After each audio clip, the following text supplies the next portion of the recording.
tasto Menu, poi scegli il tasto corrispondente alla ricerca automatica dei canali, attendi qualche minuto e tutte le stazioni DAB della tua zona saranno disponibili. Va ora in onda Cultura e Arte con il professore Andrea Rognoni. Andrea, a te la linea.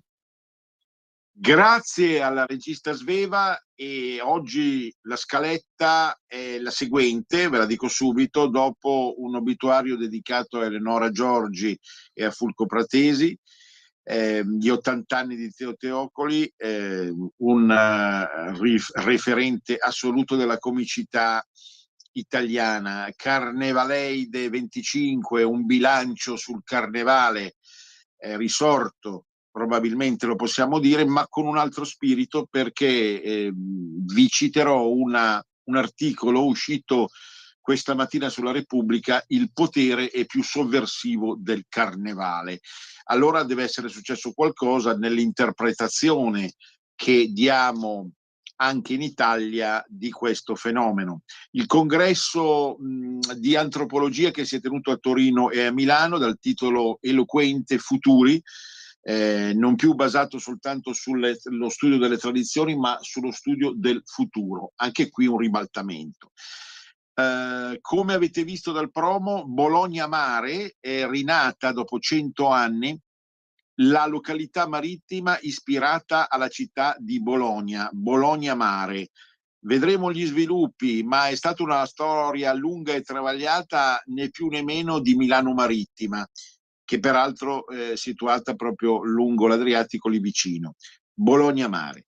Poi uno sguardo a questo interessante rifiorire per l'interesse nei confronti dei dialetti, dei cosiddetti dialetti, che trapassa le pagine principali delle riviste e dei quotidiani. A parte il fenomeno Topolino, che ha venduto davvero un numero considerevole di copie in lingua locale dalle Alpi alla Sicilia, ma poi anche delle prese di posizione da parte di riviste che avevano un po' storto il naso negli anni in cui qualcuno appunto si dedicava al rilancio, ma che ora li apprezzano. I nostri dialetti, tesoro del paese, così in uno degli ultimi numeri dell'Espresso.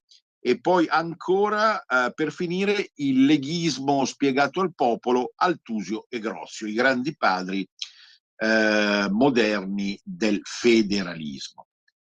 Allora, è morta Eleonora Giorgi dopo uno straziante percorso legato purtroppo a un tumore al pancreas. Ovviamente la donna è stata molto coraggiosa, come sottolineava anche oggi Sammy Varin, nel mostrarsi tranquilla e serena fino all'ultimo, ma ha dovuto cedere a questa tremenda ondata maligna. È stata una attrice significativa, direi soprattutto degli anni '80, aveva già fatto altre opere prima, diciamo con uno sfondo erotico che oggi farebbe francamente ridere, nel senso di niente di osé, ma sicuramente per i tempi abbastanza avanzato, diciamo, usiamo queste virgolette. E poi da Borotalco in poi, che è stato un film culto di Verdone, è diventata molto nota, ha partecipato a diversi film anche con Adriano Celentano, e sempre una figura enigmatica di fascino notevole. A volte si è avuto l'impressione, noi sempre quando qualcuno passa a miglior vita dobbiamo dare dei giudizi equilibrati, inutile fare delle apologie. Stavo dicendo che a volte si è avuto l'impressione che Eleonora Giorgi avesse sacrificato un po' la bravura alla sua bellezza, che indubbiamente c'era, era notevole, pur di stampo di ispirazione classica e non rivoluzionaria. Ma nel complesso, quando appunto magari non cedeva troppo ai canoni del canovaccio, diciamo, della sceneggiatura, e si sentiva anche più libera. I risultati non sono mancati. L'altro defunto illustre è sicuramente Fulco Pratesi, tra i fondatori del WWF, morto a 90 anni, ha sempre amato l'ambiente come se stesso, è stato fra i padri dell'ambientalismo italiano. Direi appunto che è riuscito anche a non scadere in un personaggio politico come altri, aderendo a istanze che erano prepolitiche, metapolitiche, appunto. Il fatto di riuscire in qualche modo, attraverso il WWF o altre associazioni consimili, a salvare quello che soprattutto negli anni 70-80 appariva già in fortissimo degrado, senza peraltro, complice la sua età saggia avanzata, cedere a delle inutili smancerie tipo Greta Thunberg. Ma lui è diventato famoso, Fulco Pratesi, anche e soprattutto perché circa 10-15 anni fa, nel momento in cui si parlava di spreco dell'energia e dell'acqua, con il problema enorme che era emerso anche attraverso il referendum, ricorderete tutti, la cultura popolare si intreccia con la cultura dotta e la politica, questo è ovvio, ma è diventato famoso perché aveva proposto, suscitando quasi scandalo, di lavarsi meno, di portare delle mutande sporche, giorni e giorni. Naturalmente questo aveva scandalizzato i benpensanti e il suo stesso ambiente radical chic ne era stato traumatizzato. Molte interviste per le strade avevano fatto intendere quanto nel mondo popolare non andasse più bene, quella che era stata in verità per tantissimi secoli un cavallo di battaglia, una convinzione, cioè il fatto appunto che non occorresse per forza pulirsi tutti i giorni. Certo che detto adesso nel 2025 la cosa fa vomitare. Questo perché la cultura popolare, il costume, la mentalità cambia continuamente e quello che appariva normale una volta diventa assurdo oggi. Pratesi paradossalmente, ovviamente andando contro le regole dell'igiene, era riuscito a scandalizzare perché soprattutto così aveva destato un senso di vomito e di schifo nei benpensanti, che a volte, bisogna dirlo, no? Si puliscono il corpo ogni 5 minuti, ma dovrebbero pulirsi meglio l'anima. Certo, il corpo va pulito se l'acqua che Dio o la natura ci concedono rimane inalterata nella sua quantità. Però non basta, perché c'è qualcuno che appunto dentro è più nero, è più sporco, è più zozzo, molto di più di quello che dimostra di fuori. Pratesi lascia un'eredità enorme dal punto di vista di un ambientalismo sano, si intende, che non per forza debba essere declinato in senso politico, stretto, destra o sinistra, e che è attento soprattutto ai valori di una natura non selvaggia o selvatica, di una natura che non deve essere violata nella sua intimità. Ecco perché appunto è giusto ricordarlo come uomo di cultura, prima ancora, ripeto, che uomo politico o altro da questo punto di vista. Ha compiuto 80 anni Teocoli nei giorni scorsi. Teocoli ha rappresentato uno di quei guru, continuo a usare questa parola che mi piace, no, di ispirazione orientale, perché calza bene, del cabaret che è partito negli anni '80 e che ha avuto uno sviluppo poi anche attraverso Zelig, al quale peraltro ha partecipato poco, tutto sommato, Teocoli, avendo già un suo profilo ben forte.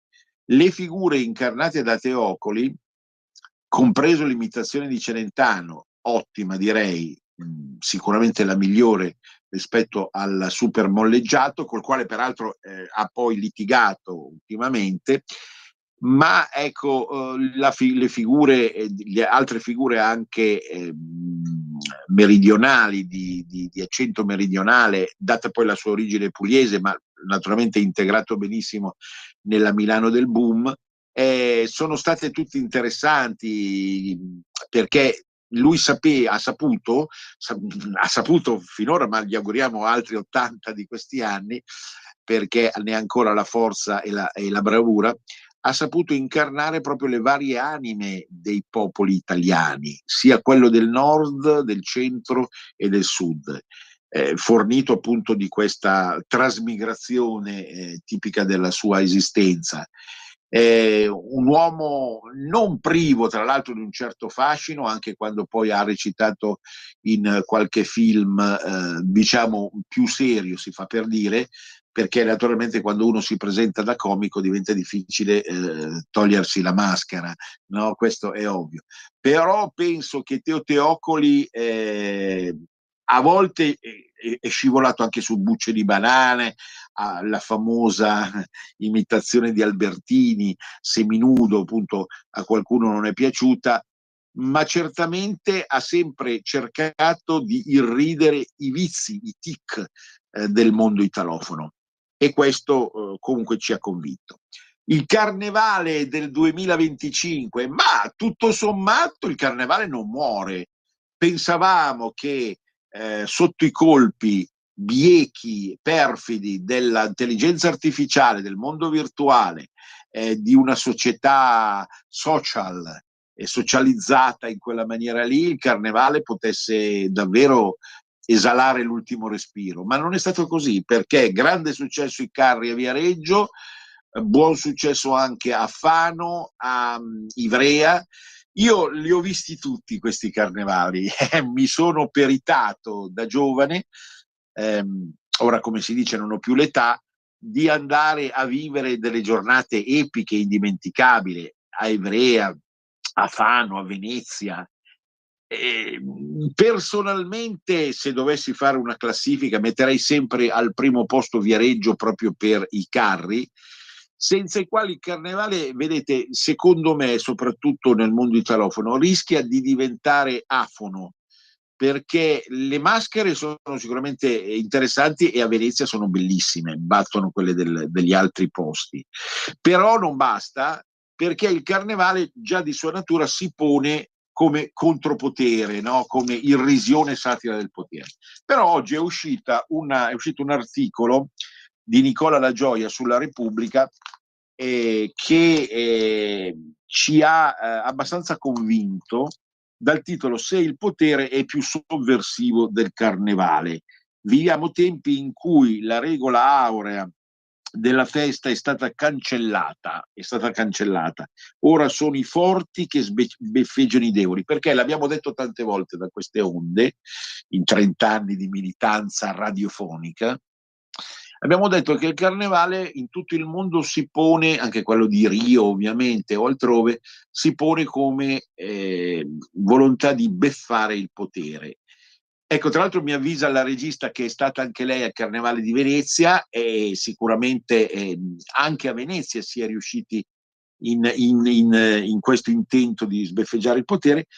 Ora però cosa succede? Dice Nicola La Gioia, la rottura di un patto rituale e catartico può provocare guasti di ordine cosmico.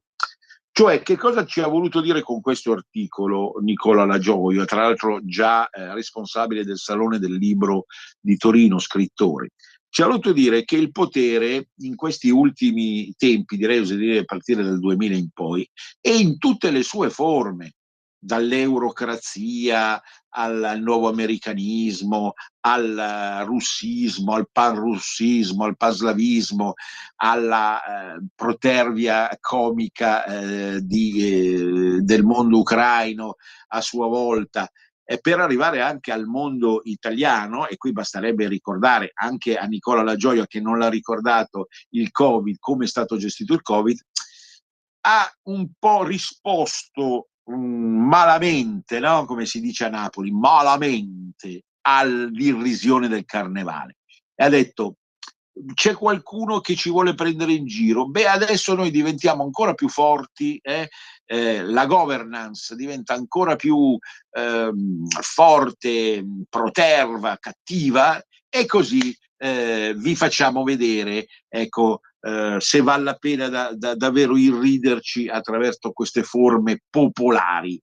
Adesso ci sarà una controrisposta ancora, ma è già in atto in un certo senso, non solo attraverso il carnevale, proprio perché il carnevale, questo bisogna ammetterlo, per certi aspetti è una produzione molto tradizionale, che val bene continuare a coltivare, ma che bisogna trasmutare anche in forme nuove, assieme a tantissime altre realtà. I social stesso sono una forma di contropotere. Se voi fate scorrere quotidianamente TikTok, vi vedete davanti facce o più facce, una sola o più facce, volta per volta, che criticano in maniera bifida, pervicace e quasi isterica tutto quello che il potere in mille maniere propone, naturalmente. Però è interessante questa svolta, perché che poi venga dalle pagine di Repubblica è ancora più stimolante questo fatto, perché è trasversale rispetto a destra e sinistra e ci induce a una riflessione proprio filosofica, ecco, metapolitica nel senso più alto del termine. Cioè, appunto, attenzione che il potere è cambiato e usa delle armi, delle arti di incantamento, di seduzione, che sono ancora più perfide di quelle di una volta, di quelle del Novecento. E naturalmente ci metterei dentro la Chiesa, anche non l'ho citata prima, per pudore nei confronti di un Papa un po' malato. Però attenzione, perché è verissimo quanto ci induce a pensare questo articolo di La Gioia, sul fatto che qualcuno nelle stanze del potere l'ha pensata bella, l'ha pensata nel nuovo millennio di riuscire a fregare sotto l'apparente veste della democrazia, di fregare meglio gli altri. Lo dico da una radio politica, ma con un tono da cultura popolare. Non sono un tecnico della politica praticata, sono un teorico, sono un metapolitico e me ne vanto nella mia stupida astrazione. E per questo, appunto, riesco a prendere o voglio prendere il meglio da ogni vaso di fiori, anche da quello che magari viene interpretato come voce della sinistra. Se è buona, raramente succede, però può succedere. Il carnevale comunque verrà archiviato in queste giornate solari, specialmente al centro-nord di fine marzo, e domani sarà martedì grasso. Peraltro, come sapete, a Milano si va avanti fino a domenica col rito ambrosiano, e ancora una volta Milano mostra la strada per riuscire a recuperare certi valori che sembravano davvero perduti.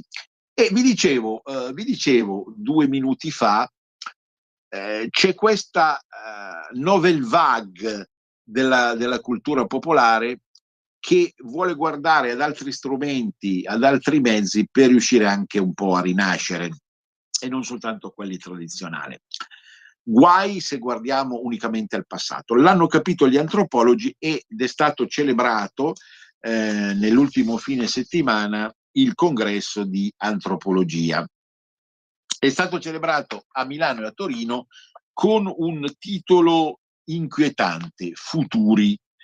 Perché a questo punto sembrerebbe paradossale, ma se c'è una disciplina, oggi come oggi, che può arrogarsi il diritto di investigare il futuro, non è la sociologia, la tecnologia, la scienza,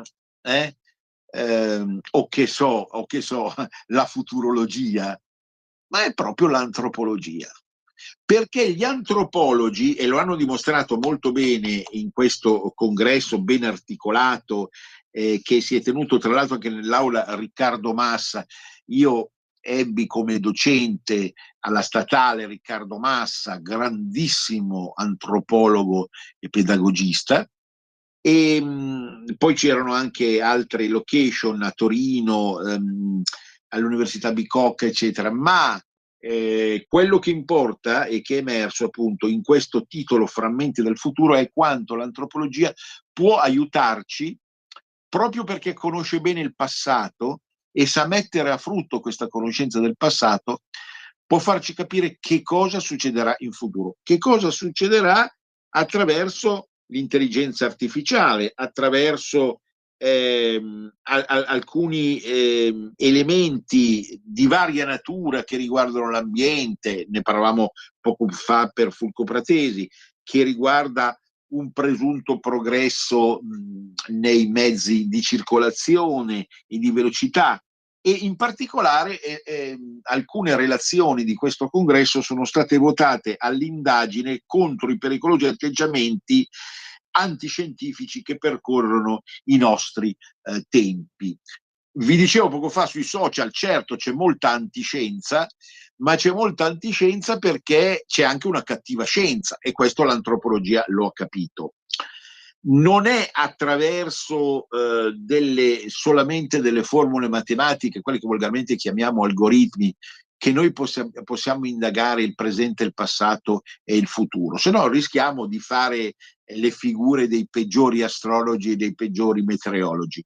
In realtà noi dobbiamo assumere nuovamente una visione dialettica, quindi umanistica, anche nei confronti della scienza. E l'antropologia, che è lo studio poi della tradizione popolare, della cultura popolare, del mondo folk, delle lingue dialettali, degli usi e dei costumi, è quella che ci permette di capire il fondo dell'animo umano, che non potrà essere mai travolto, disastrato, annientato, biecamente svilito, proprio perché appartiene a una sua dimensione profonda, ecco, che costituisce l'essenza stessa dell'umanità.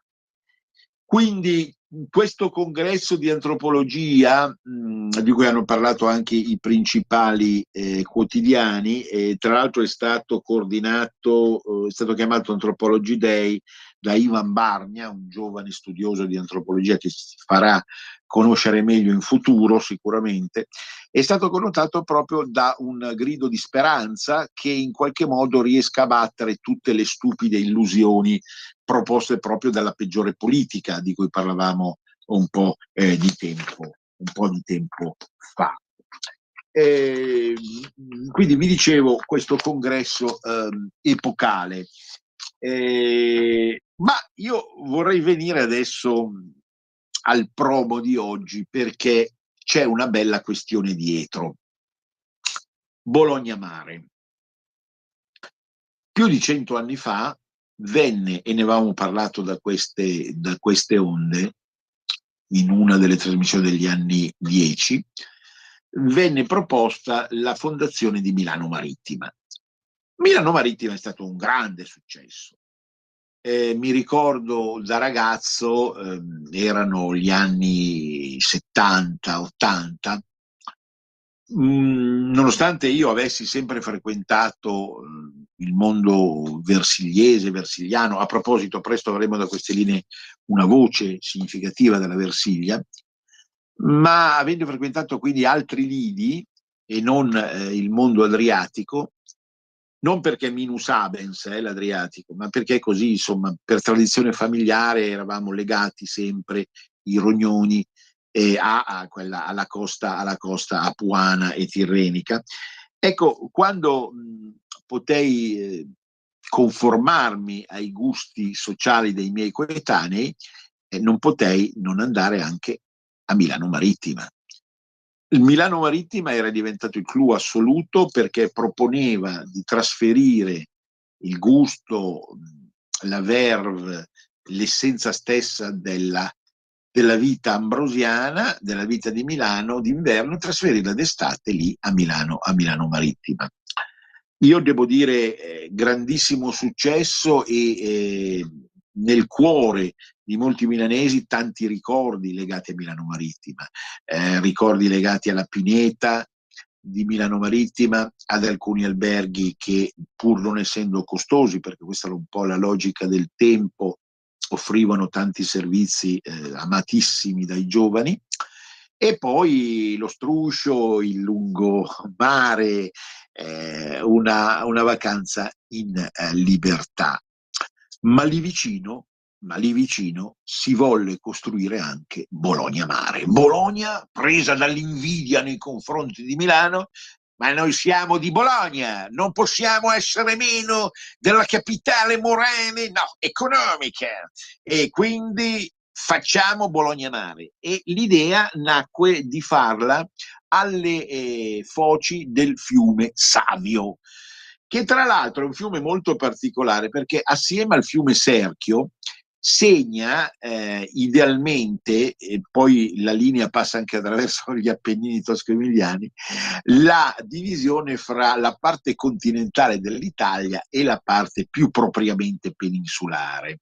Allora ecco, Bologna Mare, vuoi che Bologna non si trasferisca anch'essa come Milano d'estate al mare, e ecco scattare quel meccanismo che portò all'idea di fondare lì Bologna Mare. Mi sembra che siamo arrivati al break, cara Sveva, quindi direi di breccarci un minuto e mezzo.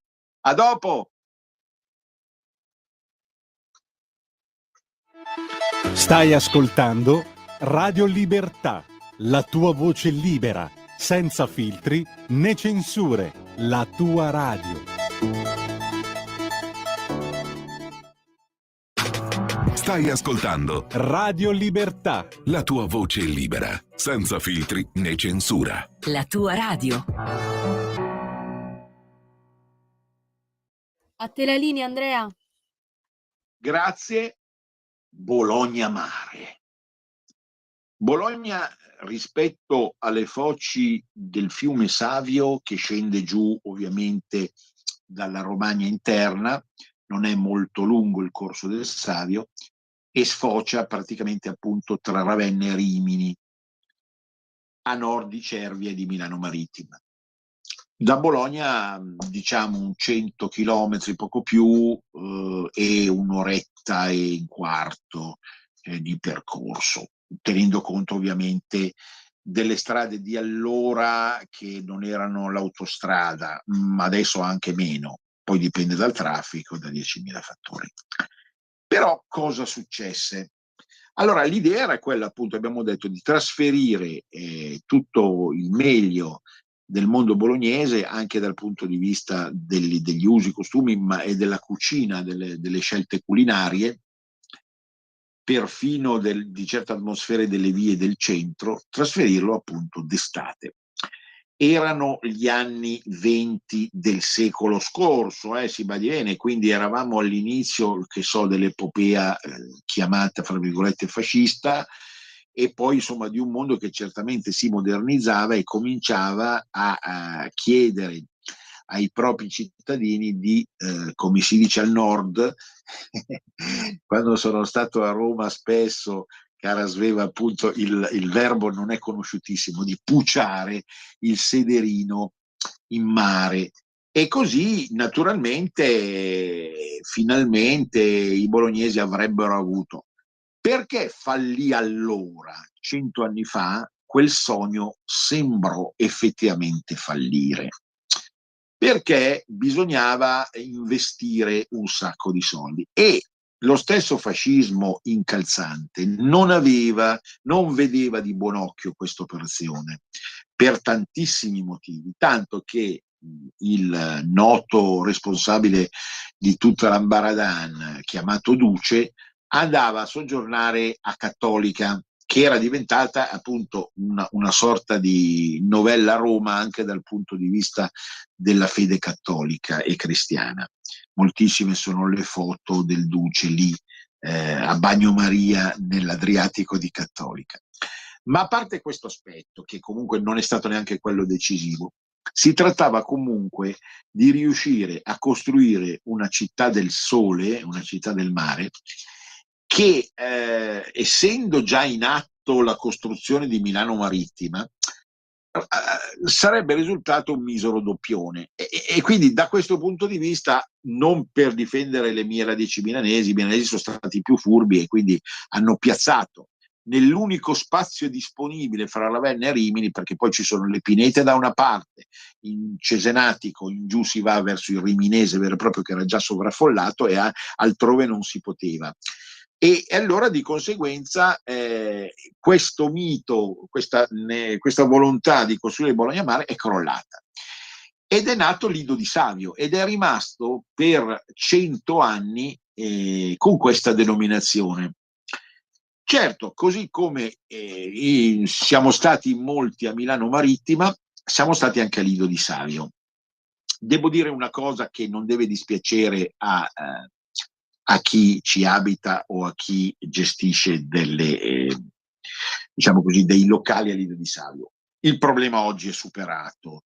È un problema che c'era negli anni 70-80 delle zanzare, ma questo poi riguarda molta parte della costa emiliano-romagnola, soprattutto la zona di Ferrara, i lidi ferraresi, altra butad, i lidi ferraresi che erano nati per attirare un pubblico che arrivasse dalla Padania occidentale, appunto da Torino e da Milano, e fosse disposto a investire delle cifre tutto sommato ragionevoli per stare al mare. Ma anche lì appunto l'agguato delle zanzare è stato incredibile.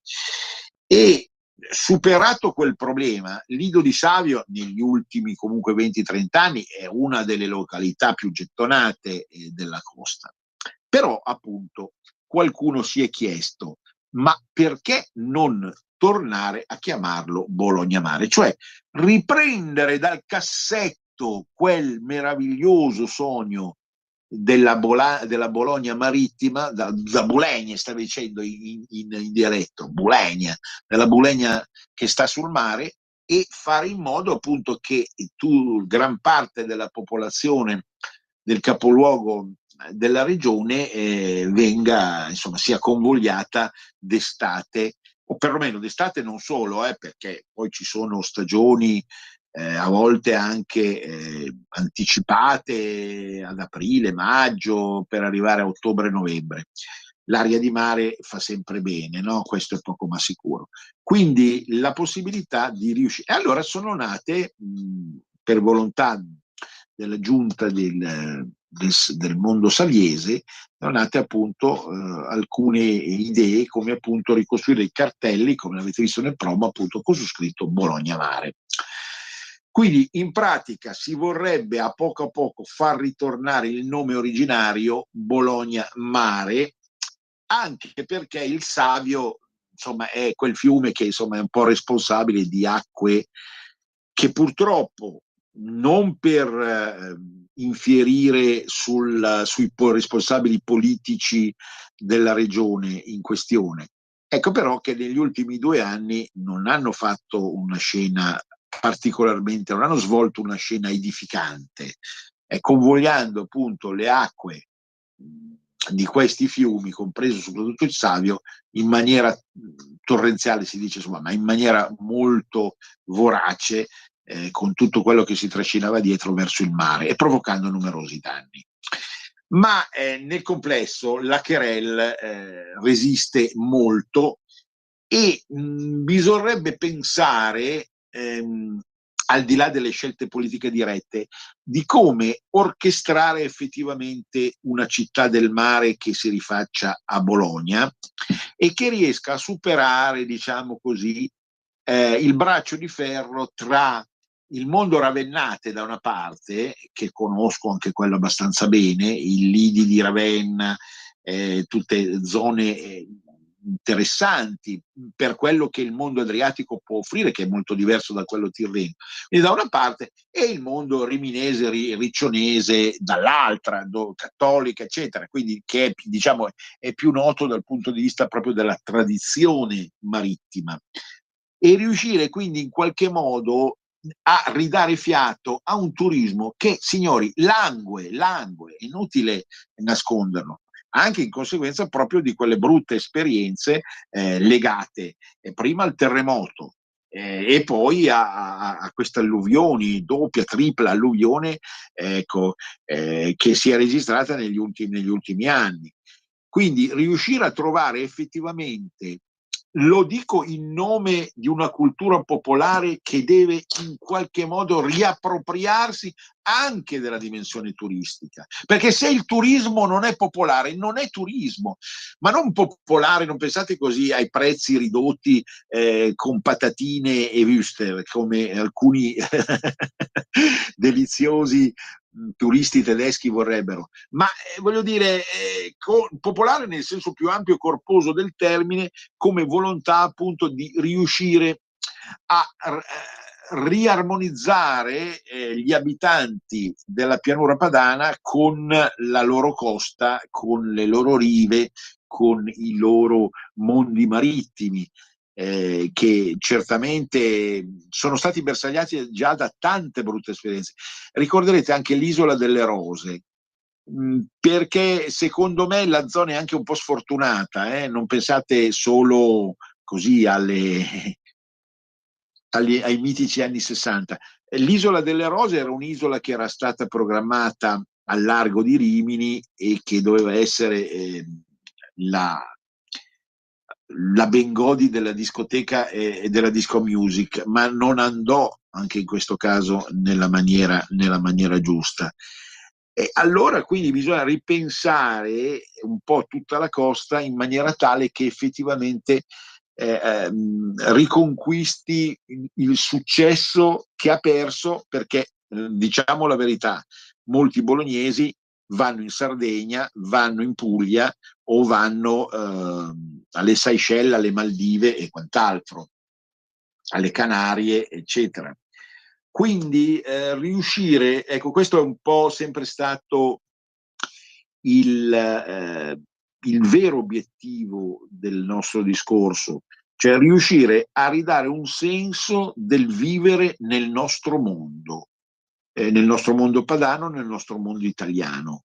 Non per autarchia, perché certo fanno ridere le battute su Cattolica del Duce, né per autarchia morale né per autarchia religiosa, non è questo il punto, ma perché l'allontanamento dalla propria terra e quindi dallo sbocco naturale della propria terra, penso appunto Milano, marittimo, Bologna, mare, l'allontanamento da questo mondo ci priva delle nostre radici, del nostro essere in quella identità, in quella particolare identità. Poi uno durante l'anno può andare ovunque, può andare sulla Luna, tra un po' ci saranno i viaggi anche su Marte, non è quello il problema. Però certamente riuscire a ricostruire davvero, oltre i cartelli, l'identità di quella meravigliosa Bologna Mare, dove in qualche modo fin dalla primavera si riesce a sentire e quasi a far arrivare a Bologna l'aria salso-bromoiodica, è davvero, davvero straordinaria. Vi dicevo, il mondo dialettale sta conoscendo una nouvelle vague, no? Ma vedete, è curioso, cerco di esplicitare questo concetto da diversi anni. Quando un certo movimento politico negli anni 90 e 0 parlava di padanità, di identità stretta, di dialetti, di lingue locali, di tradizioni, apriti cielo, sono arrivati i barbari, scriveva lo stesso, faceva intendere lo stesso Baricco, no? Lo scrittore Baricco. Altri si scandalizzavano, come lo stesso grande filosofo Umberto Galimberti, perché noi avevamo costruito a Busto Arsizio il centro delle culture lombarde, ma chi sono questi trogloditi che riemergono dalle ceneri, eccetera. Adesso lo stesso mondo che aveva beffeggiato questa attitudine al recupero della nostra identità, che si badi bene, è un recupero di un'identità universale, cioè è la battaglia per l'identità di Roma, per l'identità di Napoli, per la battaglia, non c'è differenza, è la battaglia per tutte le sacrosante identità. Ebbene, ecco, adesso si rimangia un po' le sue parole, escono articoli a fiume anche attraverso le pagine dell'Espresso, no? Singolare oggi, che oggi citi la Repubblica e l'Espresso. E allora vi voglio proporre Stefania Rossini, che qualche numero fa dell'Espresso, ho scritto i nostri dialetti tesoro del paese. Ma vi immaginate 20 anni fa un articolo di questo genere? Diverse volte il collega Giovanni Polli ci aveva letto articoli sbeffeggianti, perfino da parte di Umberto Eco prima di morire, e di altri guru dell'intelligenza di sinistra nei confronti dei dialetti che avrebbero costituito una forma di regressione, appunto, no? Come faceva intendere anche lo stesso Galimberti. E i nostri dialetti adesso ridiventano il vero tesoro del paese. Perché secondo Stefania Rossini noi non possiamo fare a meno di parlare accanto alla lingua italiana anche tutte le nostre ancestrali realtà. Non so se c'è, ma mi sembra, leggendo le righe, adesso perderemo solo tempo perché dobbiamo parlare anche d'altro, ma non so se c'è una sottile ironia nei confronti della volontà di riesumare il latino da parte del governo Meloni o la Bibbia. Già abbiamo affrontato questo argomento ed è una questione abbastanza articolata che non voglio rimettere sul tavolo.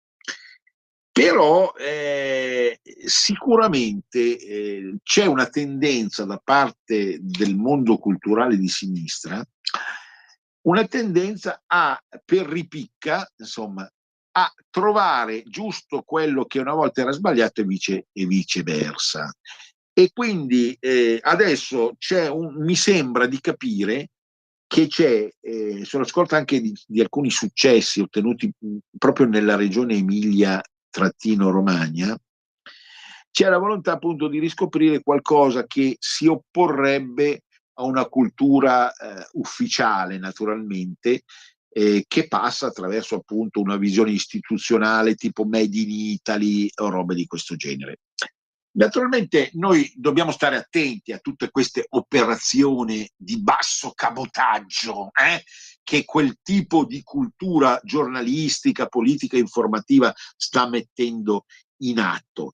E ci sono parole così forti da parte della Stefania Rossini da farci effettivamente sobbalzare sulla sedia, perché dietro una proposta di un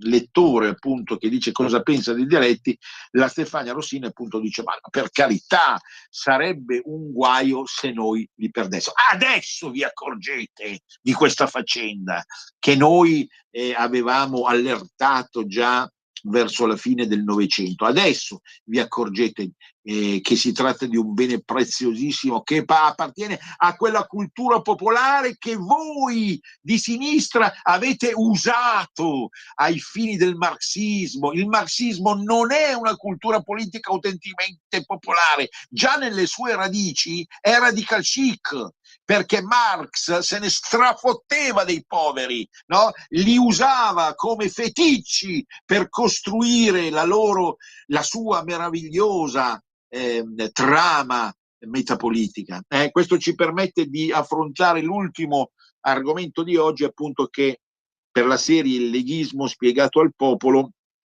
vuole andare alle vere radici di una visione del mondo che appunto deve affondare la vera sostanza in quello che è stato scritto da alcuni grandi autori del Cinquecento, del Seicento, perché fu allora che nacque, adesso ci arriviamo, che nacque questa attitudine al federalismo e alla difesa dell'identità che noi coltiviamo in maniera sicuramente liberale, in nome della libertà, anche attraverso questa radio. Quindi, per chiudere intanto il discorso dei dialetti, non è la sola performance che ci è stata offerta ultimamente, e se appunto Topolino in calabrese, romano, napoletano, milanese ha avuto enorme successo, è perché appunto tutta la cultura editoriale sta ripensando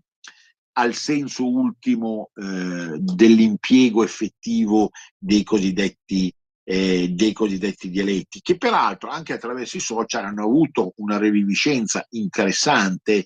Pensate al Veneto soprattutto, con tantissime belle cose che possono anche essere discusse sul piano del metodo, ma che comunque dimostrano quanto ci sia nel mondo popolare, neopopolare, chiamiamo insomma un mondo neopopolare, quello per esempio dei social, la volontà nel bene e nel male di riuscire a ridare fiato, è il caso proprio di dire, no? Che tutto viene dalla gola, anche la lingua locale, fiato a queste istanze che rappresentano un vero e proprio tesoro. Allora, chi erano Altusio e Grossio?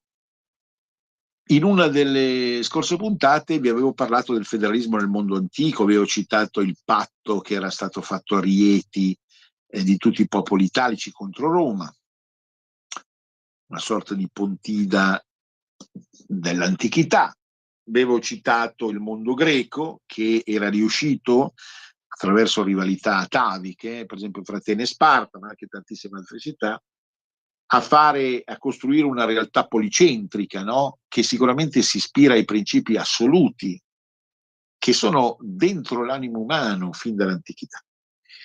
Ma il trapasso dall'antichità al Medioevo, anche attraverso tutta la lunga articolazione del crollo dell'impero romano, del rafforzarsi della Chiesa, eccetera, eccetera, aveva portato ad alcune forme naif di federalismo che potremmo riassumere nella struttura del feudalesimo. Il feudalesimo aveva da una parte la coscienza che solo attraverso una gerarchia che passa dal re o dall'impero o dal duca fino per arrivare fino ai vassalli e valvassori, ci fosse la possibilità di esprimere un certo tipo di potere. Purtroppo il guaio, il problema del feudalesimo era l'oppressione dall'alto nei confronti di questa realtà. Quindi è vero che la divisione del territorio in tanti feudi proponeva una forma pur vermicolare di federalismo, ma è altrettanto vero che l'oppressione nei confronti dei veri abitanti di questi feudi, non pensiamo soltanto ai servi della gleba, ma anche a tutta la cortigianeria di mezzo, comunque sfruttata dal cosiddetto signore di ogni feudo, non poteva permettere la conquista della libertà. Ecco quindi il senso ultimo di questa rubrica, il leghismo spiegato al popolo. La storia è un farsi progressivo di questa conquista dal basso che si oppone, diciamo, a tutto quello che arrivava dall'alto. E allora bisogna arrivare al mondo moderno, bisogna arrivare al 400, al 500, certo con alcune anticipazioni interessanti, sulle quali poi varrà la pena di tornare, come la Lega Lombarda, laddove la Lega Lombarda, quindi in tutta la pianura padana, ma anche in alcune zone del centro, proponeva una comunalità, una forma di comunalità, la zecca, quindi la costruzione del denaro da parte di chi abitava i centri, la possibilità di costruire delle corporazioni attive sul territorio per favorire l'economia, uno scambio di ispirazione proto-borghese, la prima forma di borghesia nelle nostre città del nord, eccetera, eccetera, certamente proponeva una forma di federalismo che si opponeva, guarda caso, ovvero all'imperatore, attraverso quella che è stata la tregenda che ha portato alla morte del Barbarossa. Ecco, però tutti questi fenomeni erano ancora interni a un mondo, a un calderone in Europa piuttosto legato a visioni schiavistiche da una parte e sicuramente poco consono all'uso effettivo della libertà, sia per la forma di gerarchizzazione. Si parla anche di nuova feudalizzazione tra 400, 500, 600, anche in Lombardia si parla di una gestione che non poteva promuovere il reale sviluppo economico. E allora bisogna guardare a nord delle Alpi e a quel mondo straordinario che sono stati i Paesi Bassi, le Fiandre, i Paesi Bassi, la Germania occidentale, dove sono germinati degli autori, i primi autori autenticamente federalistici, Altusio e Grosio, autori che abitavano le terre basse dei Paesi Bassi, fino appunto alla costa settentrionale della Germania, del mondo tedesco, e che proposero dei modelli di federalismo.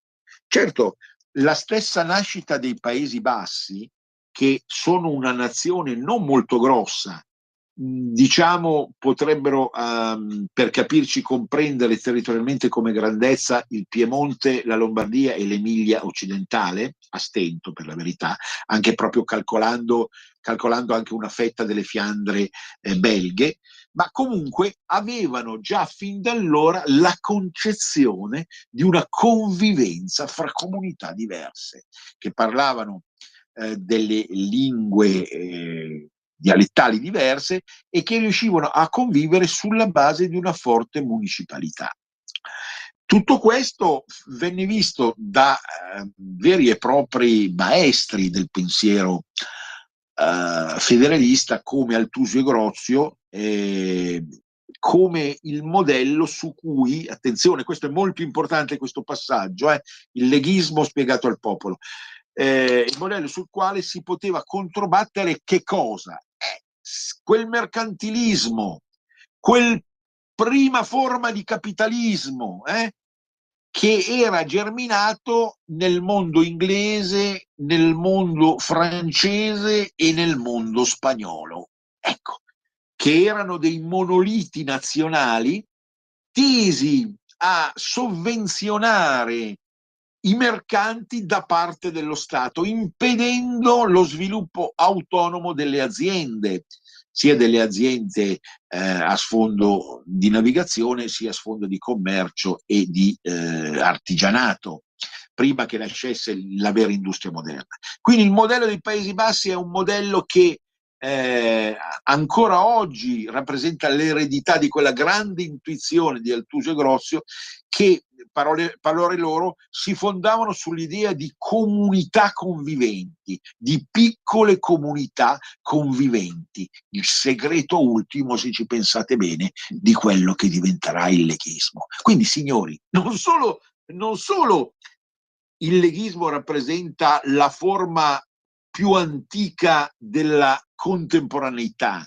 Un certo partito è nato per primo rispetto a tutti gli altri 40-50 anni fa, ma rappresenta una delle forme più antiche del pensiero moderno, e non è una contraddizione.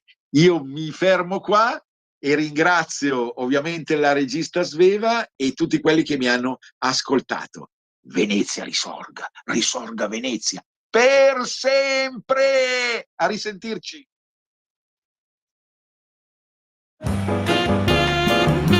Avete ascoltato Cultura e Arte con il professore Andrea Rognoni. Stai ascoltando Radio Libertà, la tua voce.